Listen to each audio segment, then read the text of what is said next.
Using OBS and Restream plugin, you can directly record your system audio, for example YouTube, into your DAW. After downloading and installing the Replug suite, open OBS, play a YouTube video, and see where the output sound is coming from. Click on the gear icon and go to Filters. Add a VST2 plugin filter and select the Restream plugin.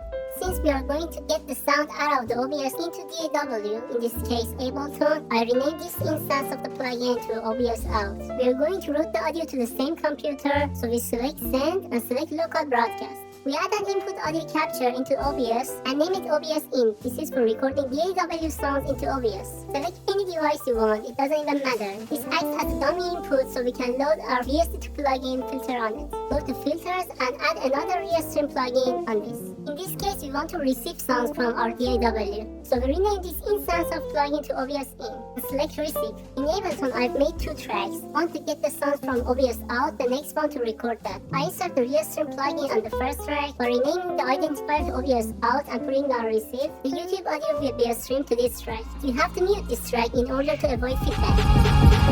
So I mute it again, and for recording it, I use the second track and select the input of the second track as the first track, Post Effects, not Post Mixer. And by recording it, you could sample directly from YouTube or anywhere else in your DAW. Stop the YouTube and check if it's recorded properly.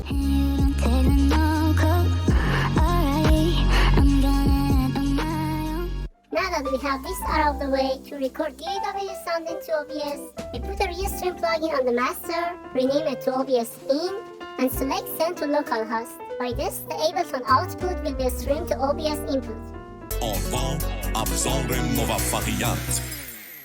We are receiving the Ableton audio to OBS as well. Please like and subscribe if this tutorial was useful to you. Thank you and bye.